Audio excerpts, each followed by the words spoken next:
Assalamualaikum warahmatullahi wabarakatuh. Jumpa lagi bersama saya Hadi di channel Ngulik Sejarah. Dan pada video kali ini saya akan kembali lagi membacakan suatu kisah misteri yang kali ini masih tetap berjudul Ritual Persembahan Darah. Cerita kali ini memasuki part yang ketiga ya teman-teman. Mohon maaf untuk keterlambatannya karena kemarin saya kurang sehat, jadi saya belum membuat video lagi ya teman-teman. Kali ini saya akan bacakan yang part ketiganya ya teman-teman dari Ritual Persembahan Darah. Nah, untuk kalian yang belum menonton part yang pertama, part yang keduanya juga, saya sarankan untuk kalian menontonnya terlebih dahulu, agar kalian mengerti keseluruhan alur ceritanya dari awal sampai akhir. Yuk, daripada kita lama-lama, daripada kita penasaran bagaimana sih kelanjutan ceritanya, mari kita langsung saja menuju ke ceritanya. Perhatikan baik-baik, karena ceritanya akan segera saya mulai.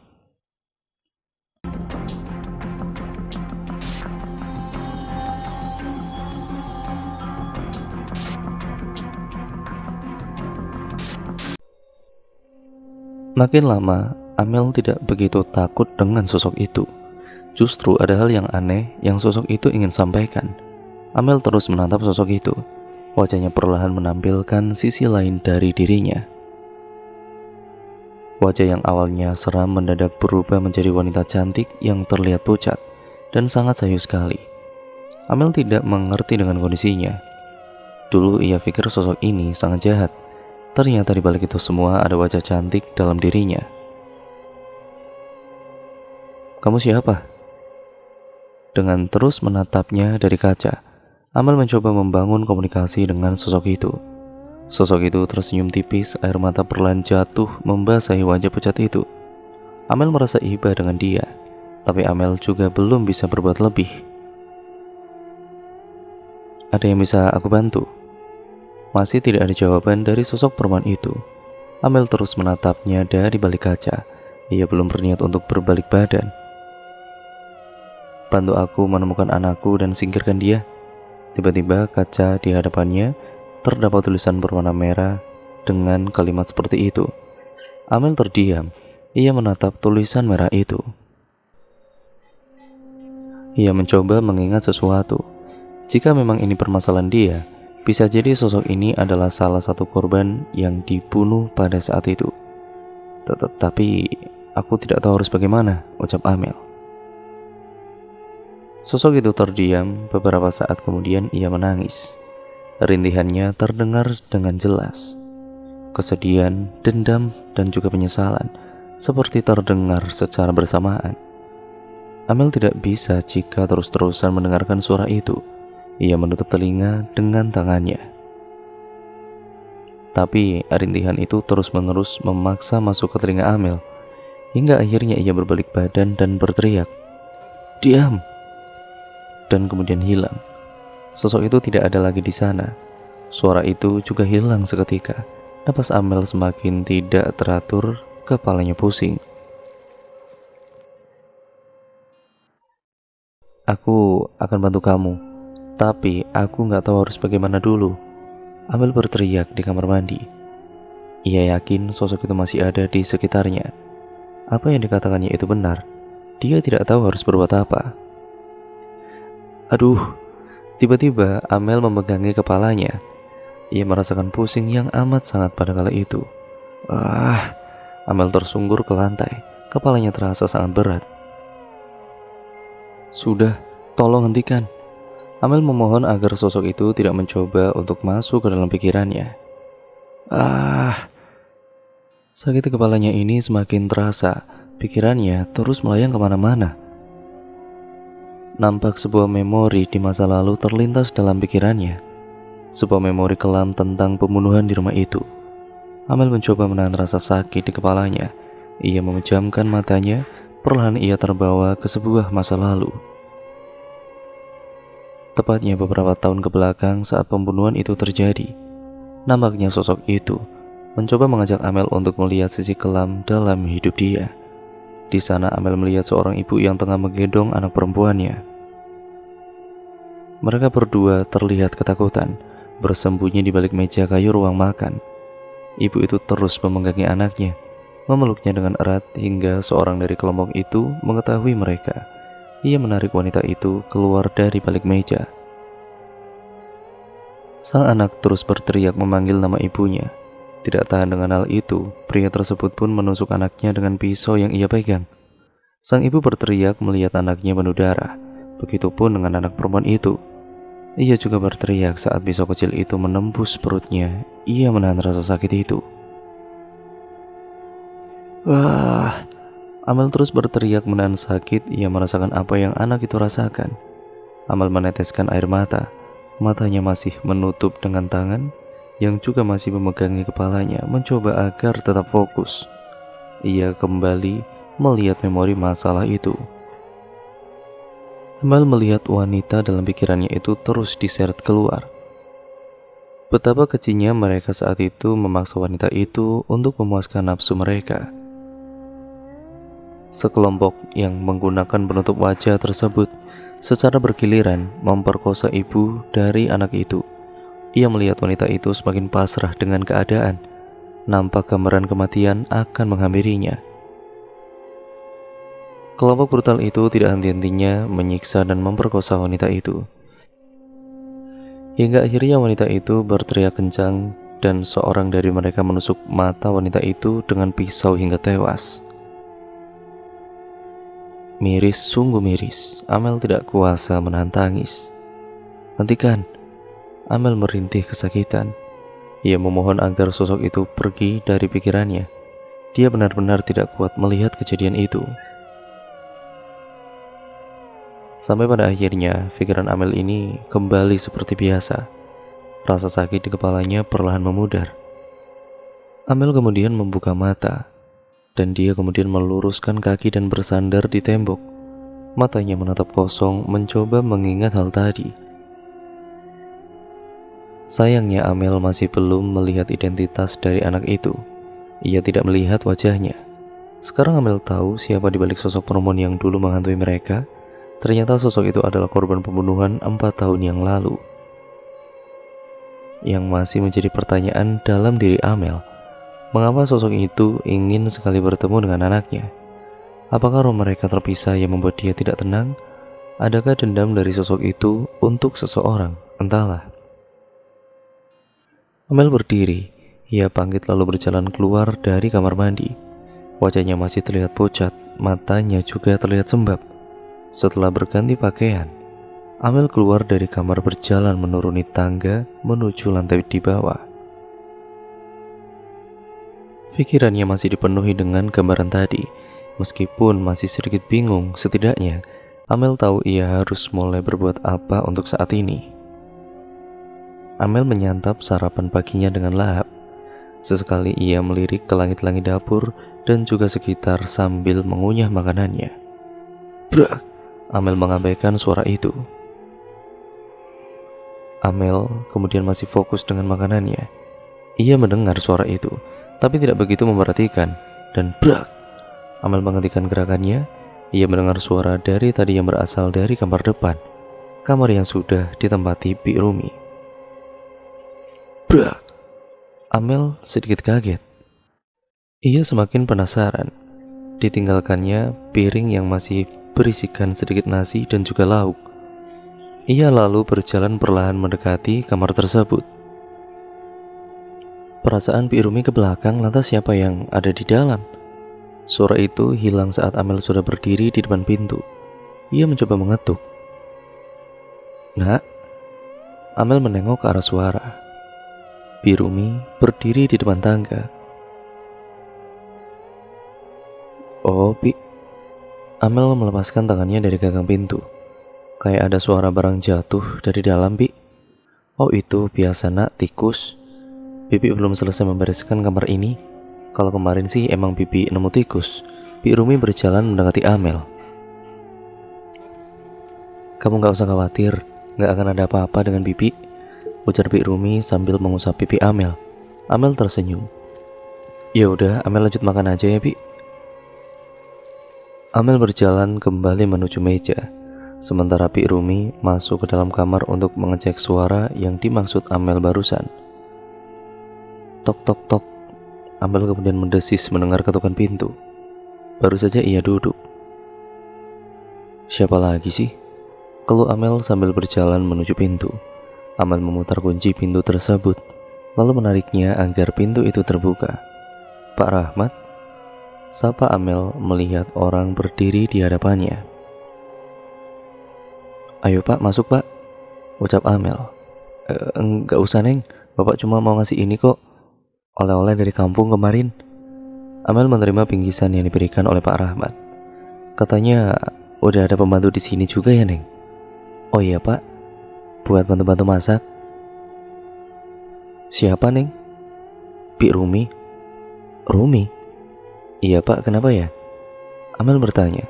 "Oh nggak apa-apa kok, Bapak kenal dia." "Tentulah Neng, kan dulu juga di sini juga."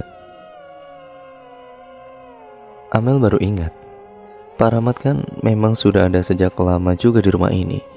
Meskipun tidak full, ia hanya bantu-bantu menyiram tanaman dan jaga kebun saja. "Oh alah, iya deng ya. Ya udah Bapak pamit dulu ya." Pak Rahmat kemudian berbalik. Pak Rahmat." Tiba-tiba, Bik Rumi keluar dan memanggil namanya. Pak Rahmat berbalik kembali, menyapa Bik Rumi juga, dan Amel pergi meninggalkan mereka, membiarkan keduanya mengobrol. Barangkali mereka lagi temu kangen. Amel tidak bermaksud untuk mengganggu. Amel meletakkan bingkisan yang berisikan buah dan beberapa sayuran tersebut ke dalam kulkas. Setelahnya, ia membereskan sisa makanan yang sebenarnya belum beres untuk dimakan. Lagian, sudah tidak lapar untuk melanjutkan makan. Ia menatap ke arah Bik Rumi dan juga Pak Rahmat. Keduanya malah terlihat seperti kawan lama yang baru saja berjumpa kembali. Amel tersenyum melihat tingkah mereka yang nampaknya asik banget obrolannya. Beberapa saat kemudian, Pak Rahmat pergi. Bik Rumi kemudian kembali masuk. "Akrab ya Bik sama beliau?" "Tentulah nak." "Udah selesai makannya?" sambungnya bertanya. "Oh udah Bik," jawab Amel. "Amel pergi dulu ya Bik." Amel melangkahkan kaki keluar dari rumah.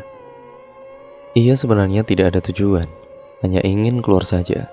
Kemarin-kemarin hidup dia penuh dengan ketegangan. Jadi hari ini ia ingin menikmati udara sejuk di sekitaran komplek. "Kak Amel." Dari kejauhan Bintang dan juga Reno menyapanya. Amel terlihat senang bisa bertemu mereka kembali. Ia berjalan cepat menghampiri kedua anak itu. "Kakak bertemu mamaku ya?" tanya Reno dengan imut. Amel mengerutkan alis. "Enggak, baru aja kakak keluar kok." "Aku kira ketemu." Reno mendesis.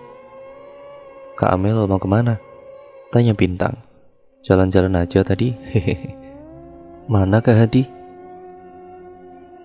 "Tadi pergi ke sekolah, katanya cuma bentar ngambil tugas saja," jawab Bintang. "Ya udah yuk main." Amel mengajak mereka. Dia pikir daripada mereka berdua main sendirian, jadi ada baiknya ia menemani mereka juga. Ketiganya lalu berjalan menuju taman.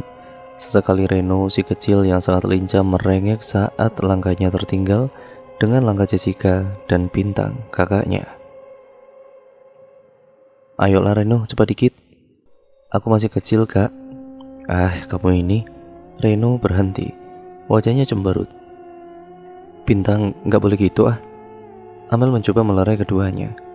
"Udah biasa kok kak, lagian Reno selalu bersikap soal masih kecil," ucap Bintang sambil sedikit tertawa. "Meskipun tahun sudah berlalu, tetap saja aku akan kecil. Kau pun juga gitu, akan tetap seperti itu dan menjadi kakakku." Reno tidak mau kalah. Amel menatap keduanya sedikit bingung. "Reno kalau bicara itu emang sering ngelantur kak." Bintang tertawa. Amel tertawa melihat tingkah laku kedua kakak beradik itu, sama seperti dia dan kakaknya dulu. Mereka bertiga telah sampai di taman. Ketiganya lalu duduk di kursi sambil ditemani pepohonan yang sangat rindang dan juga sejuk. "Kangen mama," ucap Reno sambil mengayunkan kakinya. Bintang kemudian menyenggol adiknya dengan tangan. Reno langsung menutup mulutnya. "Lah mama kalian kemana?" "Tadi pergi kak, ke warung beli bahan makanan buat Kak Hadi," jawab Bintang. Nah, kok Reno udah kangen aja? Kan udah aku bilang Kak Reno ini kalau ngomong emang suka ngelantur. Amel tersenyum. Reno. Baik Amel, Reno dan juga Bintang. Mereka saling bercerita satu sama lain. Cerita tentang keseharian mereka selama di rumah. Sesekali, Bintang ini menceritakan bagaimana Hadi bersikap kepada mereka kalau di rumah. Cerita-cerita mereka diselingi tawa bahagia dari ketiganya. Posisi Reno yang paling kecil justru menjadikan dia sebagai bahan bercandaan mereka. Reno memang tidak marah, tapi nampaknya ia sedikit kesal dengan candaan mereka. Aku sudah menebak kalian di sini. Ketiganya menoleh, Hadi sudah berada di sana. Kak Hadi, Reno berlari menghampiri Hadi dan kemudian memeluknya. Lihatlah mereka, tertawa dengan menghina aku, ucap Reno melapor. Amel menutup mulut, begitu juga dengan Bintang.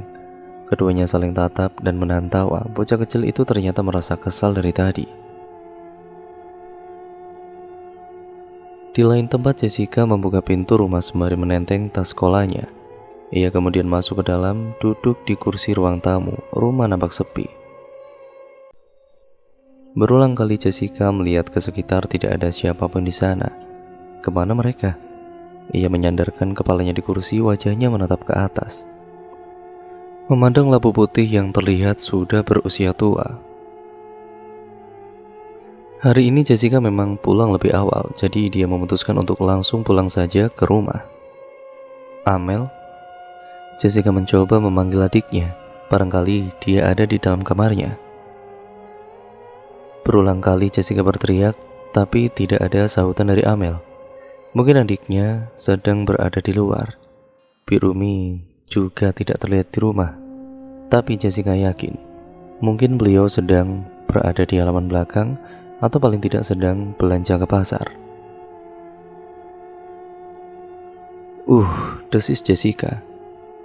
Kemudian memejamkan mata dan tes. Percikan cairan jatuh tepat di tengah-tengah dahi Jessica. Ia membuka mata, duduk tegak, dan mengusap dahinya dengan tangan. Darah. Jessica menunggak ke atas. Tidak ada atap yang terlihat bocor. Ia kembali memastikan cairan itu, menciumnya dan amis. Iya benar, itu adalah darah. Lalu dari mana darah itu? Dia kembali menengok kanan kiri memastikan bahwa benar hanya dia yang ada di ruangan itu. Jessica kemudian bangkit dari tempat duduk. Ia hendak berjalan menuju tempat cuci piring untuk mencuci tangan dan juga membasuh dahinya yang terkena cairan darah tersebut. Brak! Langkahnya terhenti saat suara itu terdengar dari kamar depan. Jessica membalikkan badan, berjalan menuju kamar Birumi, yang juga terlihat sedikit terbuka. Bau sedikit amis mulai menyebar keluar. Ia mencoba menepis hal itu. Baginya sudah terbiasa dia mencium bau seperti itu semenjak tinggal di rumah ini. Perlahan kakinya mendekat ke arah kamar. Ia mengintip dari sisi pintu yang terbuka. Terdengar beberapa suara aneh di dalam kamar tersebut. Jessica mulai merasakan sesuatu yang ganjil terjadi di dalam kamar. Dengan keberanian dia menendang pintu itu sekeras mungkin. Brak! Kosong, tidak ada siapa-siapa di sana. Hanya ada beberapa kardus dan juga baju yang baru saja diangkat oleh Birumi. Jessica berdiri di depan pintu untuk beberapa saat, memandangi seisi kamar yang tidak ada apa-apa di sana. Setelah memastikan semua baik-baik saja, Jessica berbalik arah, meninggalkan kamar Birumi. Ia mengambil tasnya yang masih di kursi ruang tamu, lalu menaiki tangga menuju kamar. Brak! Pintu kembali tertutup dengan keras. Jessica menghentikan langkahnya. Ia menatap kamar itu, suasana mendadak hening. Aneh, Jessica tidak ingin mencari tahu lebih dalam. Ia mencoba menepis melanjutkan langkahnya untuk menuju ke kamar itu. Sekelebat ada bayangan seseorang melintas di belakangnya. Langkah Jessica kemudian terhenti. Ia kemudian memutar badan melihat ke arah bawah. Masih tidak ada siapa-siapa di sana. Perasaannya semakin aneh. Meskipun ia sudah terbiasa dengan kondisi rumah yang demikian, tetap saja rasanya aneh jika siang bolong seperti ini masih ada saja mereka yang mencoba menampakkan diri. Tidak ingin berlalu terlalu lama, Jessica kembali mengabaikan bayangan itu. Ia mempercepat langkahnya, sedikit berlari, lalu membuka pintu kamar dan menutupnya kembali. Dek, wanita berbaju putih bersih duduk tersenyum di tepi kasur. Jessica berdiri mematung. Ini adalah sosok yang sama yang pernah menampakkan diri sekilas di hadapan Jessica. Ya, sosok ini memang berbeda dari yang lainnya. Dia lebih bersih meskipun terlihat sayu. Jessica masih saja berdiri menatap. Ia seakan tidak percaya dengan apa yang tengah ia lihat saat ini. Dengan perasaan sedikit takut, Jessica membalas senyuman darinya. Sosok itu perlahan bangkit dari duduknya. Ia berjalan mendekat ke arah Jessica. Kamu siapa? Tanya Jessica dengan rasa sedikit takut. Tidak ada jawaban. Sosok itu terus berjalan dengan wajah yang tersenyum ke arahnya. Tiba-tiba, Kak Jessica, Amel membuka pintu. Jessica menoleh, sosok itu hilang. Namun Amel masih sempat melihat sekelebat bayangan sosok itu. Siapa tadi dia, Kak? Jessica mengangkat bahu. Mereka berdua saling bertatap. Banyak banget yang harus kita selesaikan di sini, ucap Jessica sambil melemparkan tas ke kasur lalu duduk. Apa kita mau pergi aja, Kak, dari rumah ini? Apa? Jessica bangkit. Kakak yakin gak mudah buat kita lepas dari rumah ini? Ujar Jessica berdiri menatap kaca jendela. Iya sih, Kak. Apa kamu ada info lain, Mel? Info tentang apa, Kak? Tentang mereka yang sering kita temui. Amel berjalan mendekati kakaknya. Ada, Kak, beberapa, jawab Amel. Kita bantu mereka. Hah, ya benar, Kak. Amel sedikit kaget dengan sikap kakaknya itu. Biasanya Jessica tidak mudah percaya dengan hal ini. Sekarang apa yang harus kita lakukan? Jessica bertanya. Membantu sosok yang tadi menemui kakak. Aku yakin dia adalah sumber dari segalanya tentang rumah ini, jawab Amel. Kamu tahu siapa dia? Tahu. Aku sempat membaca artikel. Sepertinya dia pemilik pertama rumah ini. Lalu apa penyebab kematiannya? Kayaknya itu yang harus kita temukan, Kak. Tapi kakak gak bisa berbuat lebih. Mata batin kakak sudah terbuka sejak jauh hari. Jessica kembali melirik adiknya. Apa yang kakak lalui di rumah ini sejak kakak tinggal di sini? Perlahan kakak bisa melihat mereka, tapi apakah kakak siap untuk semua resikonya? Kalau itu jalannya, tidak masalah. Jessica tersenyum. Keduanya saling bertatapan. Keadaan yang membuat Jessica memaksakan dirinya untuk percaya dengan hal-hal yang selama ini mereka temui. Ya, meskipun susah untuk dirinya mempercayai semua ini, karena tidak semua bisa diterima dengan logika dia. Namun dari adiknya, sekarang Jessica sadar bahwa tidak semua kematian itu dikehendaki. Mulai hari ini, mereka berdua akan mengupas sisi kelam di balik rumah putih ini.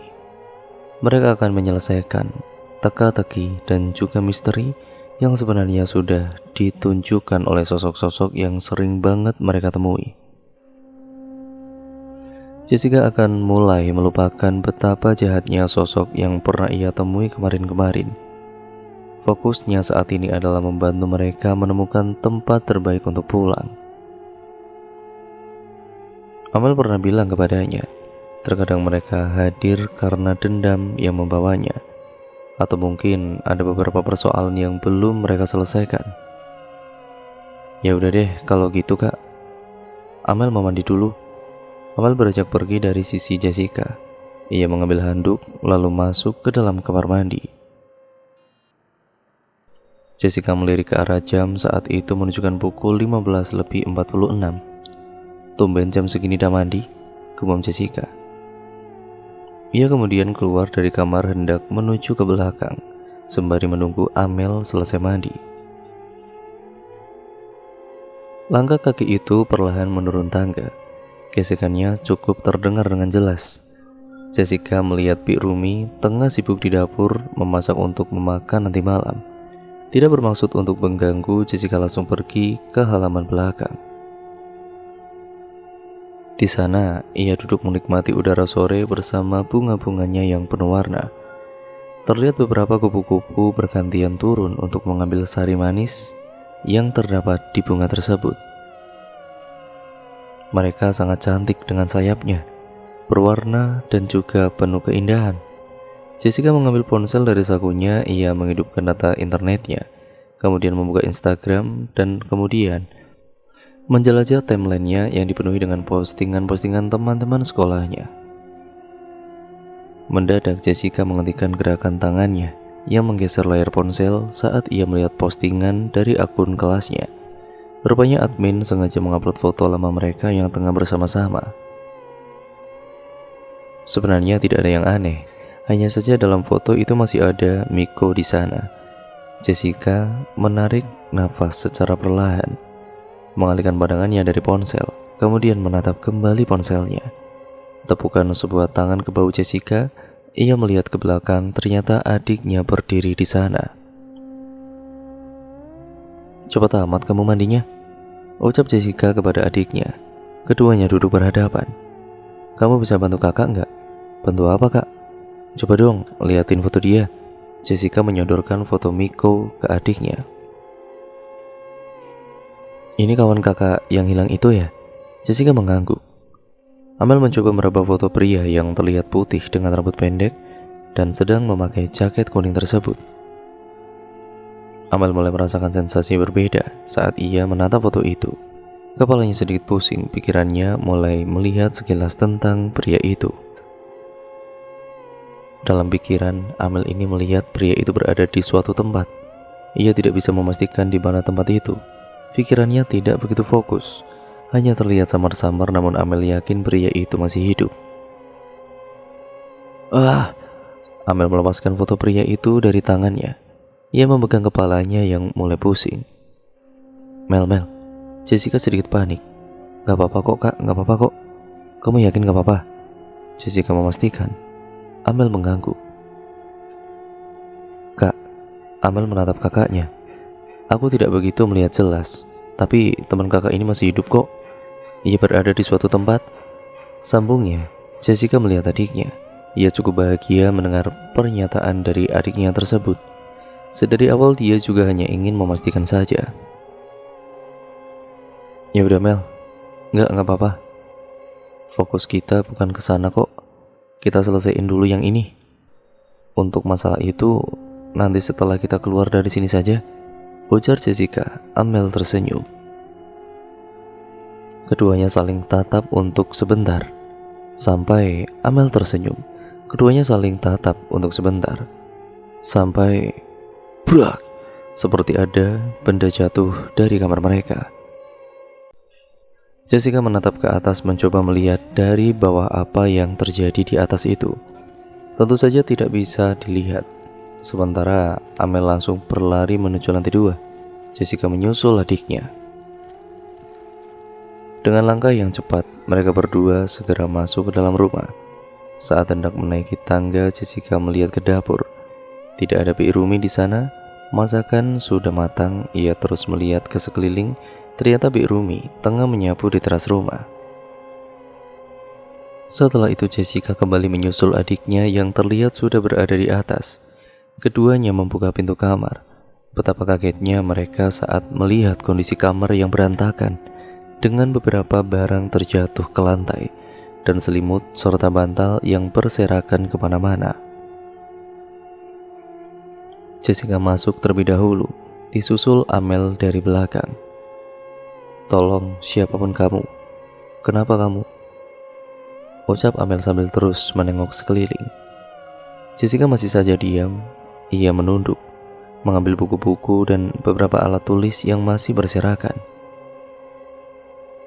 Amel turut membantu kakaknya membereskan kamar itu.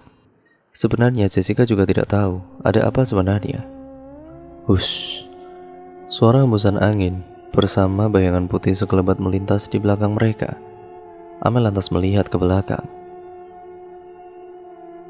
Siapa di sana? Jessica ikut melihat ke belakang. Siapa, Mel? Amel menggeleng. Semakin aneh, ucap Jessica. Kita bereskan dulu kamarnya, Mel. Amel mengangguk, mereka berdua melanjutkan bersih-bersih kamar. Jessica terus mengambil barang-barang yang terjatuh, sementara Amel merapikan selimut dan juga kasur yang juga sama berantakannya. Satu persatu buku itu pun disusun kembali ke meja. Jessica kemudian membuka loker meja belajarnya, memasukkan alat tulis ke dalam loker tersebut. Amel melipat selimut. Ia kemudian mengganti selimut itu dengan yang di lemari. Kemudian dia melanjutkan membereskan di sekitar ranjang. Ia berjongkok ke bawah, melihat kondisi di kolong ranjang dan krek, sebuah kaki kering terlihat mengambang beberapa senti dari udara di sisi ranjang yang lain. Amel terdiam dan melihat untuk beberapa saat. Kaki itu berputar, kemudian berjalan. Amel langsung berdiri kembali, tidak ada siapa-siapa di tepi ranjang sebelah kanan itu. Ia lalu mengabaikan hal itu dan kembali melanjutkan pekerjaan. Setelah selesai, keduanya turun ke bawah untuk menyantap makan malam. Seperti biasa, Amel dan juga Jessica menyantap makan malam ditemani oleh Bi Rumi. Ketiganya nampak asik mengobrol beberapa topik pembicaraan. Sesekali mereka tertawa. Bi, Amel bertanya. Bi Rumi menatap ke arahnya. Bibi gak pernah ngerasain hal aneh gitu di kamar itu, Bi? Bi Rumi terdiam sesaat. Jessica melirik keduanya. Enggak, nak. Kalau iya pun Bibi juga udah biasa. Sering Bibi anggap biasa saja kok, jawab Bi Rumi sedikit tertawa. Amel tersenyum. Syukurlah jika memang begitu. Ia sedikit khawatir dengan kondisi Bi Rumi jika di kamar itu. Soalnya sebelum-sebelumnya ia dan juga kakaknya sama-sama pernah mengalami hal janggal di kamar tersebut. Setelah beberapa waktu, ketiganya telah menyelesaikan makan malam. Mereka kemudian membuka pintu kamar lalu masuk ke dalam. Amel menghidupkan saklar lampu. Ruangan terlihat terang. Ia berjalan ke tepi kasur dan meletakkan handphonenya ke mejanya. Jessica sendiri, ia duduk di tepi meja belajarnya, merapikan buku-buku yang akan ia bawa ke sekolah esok hari. Buk! Satu buku terjatuh ke lantai karena senggolan tangannya. Jessica sedikit membungkuk mengambil buku itu kembali. Hal yang membuat ia bingung, buku yang terjatuh itu tiba-tiba terbuka dengan tulisan yang memenuhi kertasnya. Mel, Jessica melirik ke adiknya. Amel berjalan mendekati kakaknya yang terlihat bingung. Lihat, Ki. Jessica menyerahkan buku yang sudah penuh dengan tulisan tersebut ke adiknya. Amel kemudian lalu meraihnya. Ia melihat dengan seksama. Tulisan itu ada sebuah cerita di sana. Siapa yang menulis? Amel dan juga Jessica membaca tulisan itu dengan pelan. Cerita tentang seorang wanita pertama yang merupakan seorang istri dari laki-laki keturunan Belanda yang pertama kali menyewa rumah ini. Jessica lalu kemudian menatap adiknya. Ia sedikit bingung. Kemudian ia melanjutkan membaca buku itu. Di sana ditulis dengan jelas cerita wanita itu, yang masih menjadi tanda tanya dalam benak mereka. Sebenarnya dari mana tulisan itu? Buku itu adalah buku tulis Jessica yang sudah pasti hanya berisi catatan sekolahnya. Sosok itukah yang menulis? Jika iya, bagaimana caranya? Jessica menutup buku itu, tatapannya kosong. Sementara Amel, ia juga terlihat bingung dan merasa sedikit aneh dengan cerita yang baru saja ia baca dari buku yang tiba-tiba terdapat tulisan tersebut. Amel yakin sosok itu hendak menyampaikan sesuatu pesan tentang misteri dari rumah ini. Kira-kira siapa ya perempuan ini? Tanya Jessica dengan tatapan yang mengarah ke cermin. Amel mengangkat bahu. Ia berjalan lalu duduk di tepi kasur dan kemudian terdiam, mencoba memikirkan sesuatu. Kayaknya ada sesuatu di kamar itu, Kak, ucap Amel. Jessica berdiri dari duduknya. Ia mendekat ke arah sang adik. Kalaupun iya, gimana cara kita ke kamar itu? Bagaimanapun juga kamar itu sudah jadi milik Bi Rumi. Tanya Jessica. Ya tapi kan ini rumah kita, saut Amel. Iya tahu, tetap saja kamar itu sekarang privasinya Pi Rumi, kata Jessica kemudian melemparkan badannya dan terlentang di kasur. Amel masih saja terlihat bingung. Ayah, masih lama ya pulangnya lagi? Jessica menatap langit-langit. Kak, ucap Amel tiba-tiba. Jessica kembali duduk menatap adiknya antusias. Aku ingat sesuatu. Apa? Kemarin waktu kita ke rumah Pi Rumi, itu aku ketemu sama seorang pria, Kak. Kalau nggak salah namanya Niroda. Dia bilang dia adalah anak dari orang pertama yang tinggal di rumah ini. Amel mencoba memberitahu kakaknya.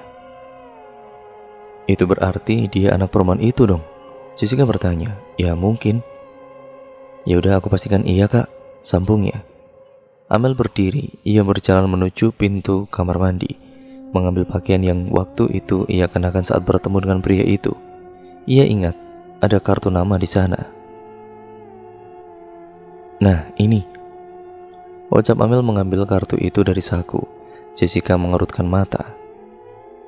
Ini kartu nama beliau, Kak. Mungkin bisa kita ke sana? Amel menyerahkan kartu nama tersebut. Sekarang banget nih, Jessica bertanya. Bukannya lebih cepat lebih baik, Kak? Amel balik bertanya. Enggak, udah malam. Jauh juga. Aku rasa gak sopan bertamu di jam segini, ucap Jessica. Iya juga sih. Amel duduk di samping kakaknya. Ya udah, lebih baik kita tidur dulu, besok kita ke sana. Jessica bangkit dari duduknya, berjalan ke samping ranjang lalu merebahkan badannya kembali. Oke deh, Amel menyusul Jessica. Keduanya berbaring di kasur. Amel menarik selimut hingga hampir menutupi seluruh badan. Sementara Jessica ia memiringkan badannya ke arah kiri, menatap horden jendela yang perlahan bergerak tertiup angin. Mel, Jessica mencoba memanggil, tidak ada sahutan. Jessica berbalik menghadap ke adiknya, ternyata sang adik sudah nyenyak dengan tidurnya. Jessica menyibakkan selimut, ia duduk bersandar di tembok, sebenarnya ia belum mengantuk malam hari ini. Pikirannya masih saja dipenuhi dengan masalah-masalah yang ia alami sekarang. Jessica juga tidak tahu harus mulai menyelesaikan dari mana. Penampakan wanita kumuh, penampakan wanita berbaju putih bersih, dan hal-hal aneh lainnya seakan menuntut Jessica harus mengetahui seluk-beluk mereka. Langkah awal telah ia temukan dengan datangnya pesan dari wanita itu melalui buku catatannya. Namun tetap saja bagi Jessica itu masih mengandung teka-teki yang harus ia selesaikan. Andai saja ayahnya tidak memilih rumah ini, pasti tidak akan ada persoalan yang rumit seperti saat ini. Jessica menghela napas.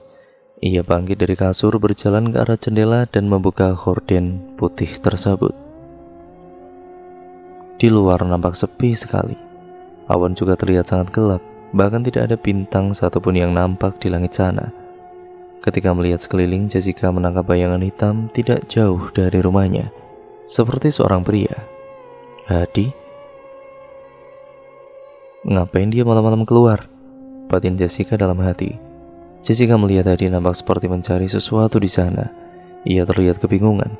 Tidak lama setelah itu, Hadi menatap ke arah Jessica. Ia menyadari Jessica ada di sana. Hadi melambaikan tangan seolah meminta Jessica untuk menemuinya. Ia berdiri tepat di depan gerbang rumah tanpa pikir panjang. Jessica memberikan kode agar Hadi menunggunya sejenak. Hadi mengangguk. Jelas, Jessica lantas berlari mengambil jaket dan menuruni anak tangga dengan sedikit cepat. Langkahnya berhenti ketika melihat pintu kamar Pi Rumi terbuka. Kemana beliau? Jessica menghiraukannya. Ia bergegas membuka pintu dan menghampiri Hadi di depan sana. Ngapain lo? Tanya Jessica sesaat setelah sampai di hadapan Hadi. Ia kemudian membukakan gerbang rumah. Lo tahu adik gue nggak? Hadi bertanya balik. Hah? Jessica mencoba mencerna. Ya adik gue, Reno, yang laki-laki itu. Hadi masih terlihat panik. Ya nggak tahu gue, Dik. Gue juga belum pernah ketemu sama adik lo, ucap Jessica. Emang kemana dia? Sambungnya. Nah itu dia. Tadi sih bilang main, tapi nggak pulang-pulang juga. Lo ngizinin dia main malam hari? Hadi mengangguk. Gila lo. Ya main dia kan emang malam, Ke. Maksudnya? Nggak apa-apa. Raut wajah Hadi terlihat takut, khawatir, dan juga panik. Jessica juga nggak bisa bantu lebih. Ia juga belum pernah ketemu dengan adiknya selama ini. Ya udah deh Jess, gue balik dulu ya. Hadi hendak berpamitan. Oke, pasti balik. Ya kali dia nggak butuh tempat tidur, ujar Jessica. Makasih ya Jess. Hadi melangkah pergi meninggalkan Jessica yang juga perlahan menutup kembali pintu gerbang. Ada-ada aja, batin Jessica. Jessica kemudian kembali ke dalam rumah. Ia lalu menutup pintu dan bergegas menuju kamar. Ia sempatkan untuk melirik ke kamar Bik Rumi. Pintunya sudah tertutup ternyata. Jessica kemudian melanjutkan perjalanannya menuju kamar. Ia masuk dan juga menyusul Amel tidur. Matanya langsung terbejam. Padahal tadi itu ia sempat tidak bisa tidur. Alarm dari ponsel Amel berdering dengan sangat nyaring. Dengan rasa kantuk yang masih menyelimuti dirinya, ia mencoba mengambil ponsel tersebut dan mematikan alarm itu. Amel lalu beranjak duduk dan mengucek matanya. Ia melirik ke arah kakaknya yang masih tertidur pulas, mencoba untuk membangunkan sang kakak. Namun tetap saja Jessica tidak bergerak sedikit pun. Amel akhirnya memutuskan untuk mandi terlebih dahulu. Ia mengambil handuk dan masuk ke dalam kamar mandi dengan sedikit membanting pintu. Jessica tersentak, ia sedikit kaget. Diambilnya ponsel di dekatnya. Ponsel itu menunjukkan waktu berada di pukul 06:20 atau hampir setengah 7 pagi. Ia lalu bangkit dan menyadari sang adik sudah tidak ada di sisinya. Mel, apa kak? Amel menyaut kakaknya dari dalam kamar mandi. Oh, oke. Jessica berdiri, membuka horden, dan terlihat di luar sana Bik Rumi menghampiri seorang pria yang membawa sesuatu di plastik berwarna hitam. Jessica ini tidak terlalu memperhatikan. Mungkin itu pesanan Bik Rumi untuk kebutuhan dapur, dan ia kemudian turun dari lantai atas untuk mengambil air putih di dalam kulkas. Tak lama setelah itu, Bik Rumi datang dari luar dengan membawa kantong plastik itu yang berukuran sedikit lumayan besar. Setelah minum pun Jessica berjalan kembali menaiki tangga. Langkahnya kembali berhenti saat menyadari Bik Rumi membawa bungkusan itu ke dalam kamarnya. Sebenarnya ia tidak bermaksud untuk tahu lebih, tapi Jessica seperti merasa ada yang aneh. Ia kembali turun, mencoba mengecek dapur, tidak ada apa-apa di sana. Hanya ada sepercik darah di tempat cuci. Ia mengusap darah itu, lalu menciumnya. Baunya seperti darah ayam. Jessica kembali memastikan. Ia membuka kulkas. Ada daging ayam di sana. Seingat dia, tadi itu tidak ada. Berarti yang dibawa Bik Rumi tadi beneran daging ayam. Namun, apa yang dibawa masuk ke dalam kamar? Tak ingin berpikir negatif, Jessica segera meninggalkan dapur. Saat masuk ke dalam kamar, Jessica melihat sang adik sudah berpakaian rapi dan berdiri di hadapan cermin. Kamu mau kemana? Jessica bertanya. Kakak lupa ya? Jessica mencoba mengingatnya. Oh iya, kita mau pergi ke rumah pria itu kan? Amel mengangguk. Kakak mandi dulu kalau begitu. Jessica segera bergegas untuk masuk ke dalam kamar mandi. Amel melihat wajahnya kembali di kaca. Ia menyisir rambutnya dengan secara perlahan. Setelah selesai, ia berdiri dan berjalan menuju ke lantai bawah untuk menunggu kakaknya. Di lantai bawah ia tidak sengaja berpapasan dengan Bik Rumi. Nak, sarapan paginya sudah siap di meja? Tadi Bibi mau ngomong ke kakak, kamu malah lupa, ucap Bik Rumi. Oke Bi, makasih banyak ya Bi. Tidak ada jawaban dari Bik Rumi. Beliau berjalan ke halaman belakang. Amel kemudian menatap penasaran. Aneh, Amel lalu duduk di kursi meja makan. Ia membuka ponselnya. Beberapa notifikasi pesan masuk ke dalam ponsel, tapi Amel hiraukan. Ia hanya sekedar mengecek saja. Saat hendak mematikan ponsel itu kembali, Amel tiba-tiba mengingat sesuatu. Sosok perempuan berbaju putih kecoklatan, di mana dia? Amel penasaran. Biasanya dia yang paling sering menampakkan diri. Apakah ada sesuatu terjadi di sana? Entahlah. Meskipun Amel merasa ada yang aneh, tapi seenggaknya pikiran dia tidak begitu terbebani untuk saat ini. Dan cerita pun akhirnya berlanjut lagi ke part yang selanjutnya ya teman-teman, yaitu part yang keempat. Jadi untuk kalian yang penasaran bagaimana kelanjutan ceritanya, nantikan terus di channel ini dan juga di video berikutnya ya teman-teman. Jangan lupa untuk kalian like, comment, dan share sebanyak-banyaknya seperti biasa. Jangan lupa untuk kalian subscribe untuk kalian yang baru mampir ya teman-teman. Nyalakan juga tombol lonceng notifikasinya agar kalian tidak ketinggalan video terbaru dari channel ini. Sekian dan terima kasih, kurang lebihnya mohon maaf. Sampai berjumpa di video terbaru selanjutnya. Wassalamualaikum warahmatullahi wabarakatuh.